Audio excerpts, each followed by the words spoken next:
सनातन धर्म क्या है, इस संबंध में चर्चा कर रहे थे, अब आगे चर्चा करेंगे। एक जगह आया है कि बिन पग चले सुने बिन काना, इसका लोगों ने गलत अर्थ लगा लिया। वास्तविकता यह है कि वेद वाक्य है, एको ब्रह्म द्वितीयो नास्ति, सत्ता एक ही है। चलने सुनने करने आदि के लिए द्वितीय सत्ता की आवश्यकता है। जैसे आप चलते हैं तो आप और जिस पर चल रहे हैं वह अलग होना चाहिए। कोई काम करेंगे तो भी कर्ता और कर्म दोनों अलग अलग होने चाहिए, जबकि दूसरी सत्ता है ही नहीं। फिर यदि आपको संसार चलता हुआ दिखता है, वास्तव में संसार चलता नहीं है, नहीं तो अरबों वर्षों से चल रहा है, कहीं पहुंच गया होगा। इसलिए व्यक्ति जन्म से मृत्यु तक की यात्रा के अंत में शून्य पर आ जाता है। इसलिए यह वाक्य लिखा गया कि संसार कहीं चलता नहीं है, बल्कि मात्र आभास होता है। अब एक और विचार करते हैं कि आपका जन्म से पहले तो कोई धर्म था ही नहीं। जन्म के बाद आपने जाना कि मेरा फला धर्म है, और यह भी जाना कि फला धर्म से संबंधित फला भगवान है जिसकी हमें आराधना करनी है, पूजा करनी है। बिना देह बने तो आप परमात्मा को जान ही नहीं सकते, और देह बिना पंचतत्व के है नहीं। इसलिए पंचतत्व पूजनीय है सनातन धर्म में, महत्वपूर्ण है। सनातन धर्म की मूल पीढ़ी के बारे में कहा जाए तो सनातन धर्म वसुधैव कुटुंबकम के आधार पर चलता है।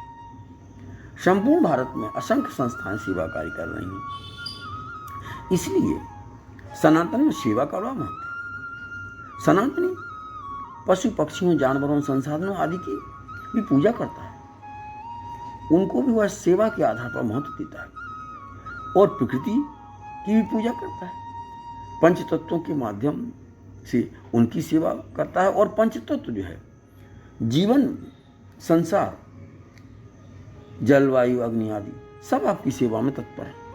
बिना इनकी सेवा के आपका जीवन नहीं है। इसलिए सनातनी प्रकृति की पूजा करता है। परिवार में, समाज में लोग विभिन्न माध्यम से एक दूसरे की सेवा कर रहे हैं। किसी भी स्तर पर कार्य कर रहे हों, वो समाज की सेवा कर रहे हैं। सूर्य अनंत समय से आपकी सेवा कर रहा है। बिना सूर्य की कोई धर्म प्रवर्तक जिंदा नहीं रह सकता। इसलिए सनातन धर्म में इन सब की पूजा की जाती है। क्योंकि आप जिंदा रहेंगे तभी तो परमात्मा को जान पाएंगे, अन्यथा परमात्मा से आपका क्या औचित्य रहेगा। इसलिए मनुष्य जन्म महत्वपूर्ण है, लेकिन सनातन धर्म में अन्याय सहने की प्रेरणा नहीं देता है।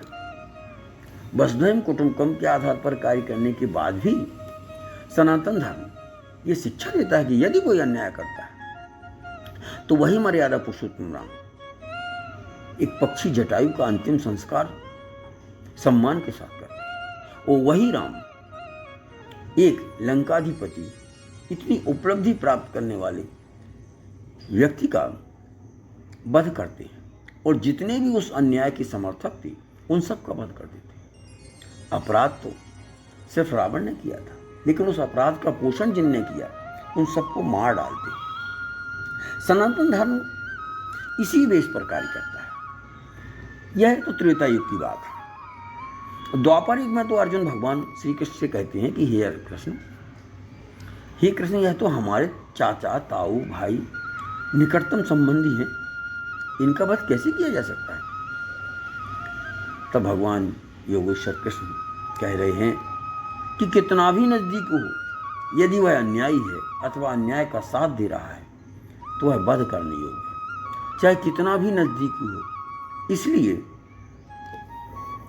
B.R. चोपड़ा ने महाभारत में गाया है कि सीख हम बीते युगों से नए युग का करें स्वागत। सनातन धर्म के बारे में जितना गीता में स्पष्ट किया गया है, और जितना भगवान कृष्ण ने सनातन धर्म से संबंधित गीता में जो निर्देश दिए हैं, वो मानव जीवन के कल्याण के लिए हैं।